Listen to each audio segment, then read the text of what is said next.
किसान उत्पादक संगठन चैप्टर 3 पार्ट 10 वैकल्पिक कानूनी संरचनाएं, सहकारी समिति, प्रोड्यूसर कंपनी और सेक्शन 8 कंपनी।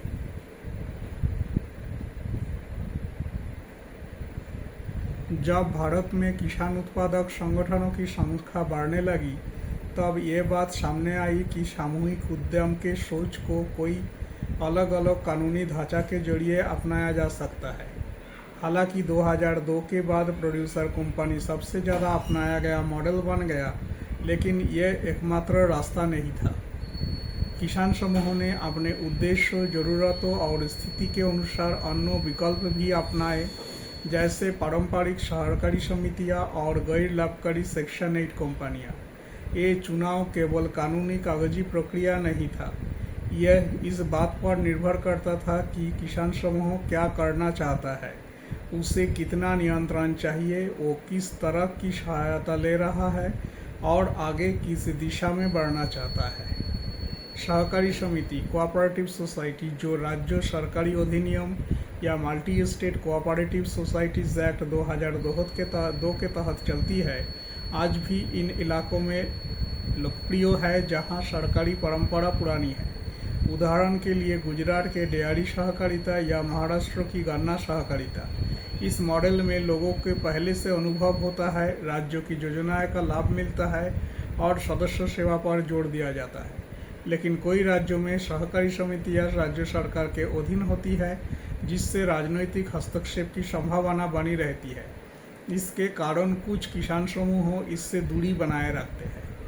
प्रोड्यूसर कंपनी का ढांचा 2002 में कंपनी ने अधिनियम में जोड़ा गया था, जिससे किसानों के व्यावसायिक दृष्टिकोण से स्वतंत्र रूप से कंपनी चलाने की अनुमति मिली। इसमें एक सदस्य एक वोट का सिद्धांत तो रहता है, लेकिन संचालन कंपनी कानून के अनुसार होता है। यह राज्यों के हस्तक्षेप से कुछ हद तक मुक्त रहता है, लेकिन इसके अनुपालन की जिम्मेदारियां भी ज़्यादा होती है, जैसे समय पर रिटर्न फाइल करना, ऑडिट करवाना और रजिस्टर बनाए रखना। ये मॉडल उन एफपीओ के लिए बेहतर है जो बाजार से जुड़ना चाहते हैं और मुनाफा के दिशा में सोचते हैं। सेक्शन 8 कंपनी एक गैर लाभकारी संस्था होती है, जिसे कंपनी अधिनियम 2013 के तहत पंजीकृत किया जाता है। ये मॉडल उन समूहों के लिए उपयुक्त है जो सामाजिक उद्देश्यों पर काम करते हैं, जैसे जैविक खेती, महिला सशक्तिकरण या टिकाऊ आजीविका।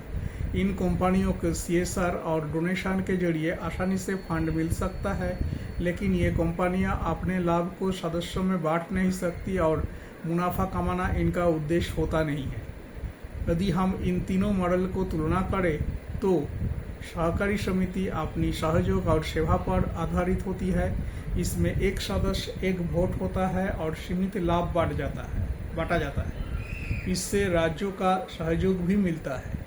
प्रोड्यूसर कंपनी किसानों द्वारा संचालित होती है, लेकिन कंपनी के तहत चलती है। इसमें भी एक सदस्य एक वोट होता है, लाभ बांटने की अनुमति होती है और व्यावसायिक सोच को प्राथमिकता दी जाती है। सेक्शन 8 कंपनी समाज सेवा के लिए बनाई जाती है। ये लाभ नहीं बांट सकती और ज़्यादातर फंड दान, CSR या NGO से आता है। इसमें सदस्यता अनिवार्य नहीं होती। कोई भी मॉडल हर जगह सर्वोत्तम नहीं होता है। किसान समूह को अपने ज़रूरत, ताकत और भविष्य की योजना के आधार पर सही मॉडल चुनना होता है। अगर उद्देश्य मुनाफा कमाना और बाजार में टिकना है तो प्रोड्यूसर कंपनी उपयुक्त है। अगर उद्देश्य आपसी सहयोग और सरकारी योजनाओं का लाभ लेना है तो सहकारी समिति बेहतर है।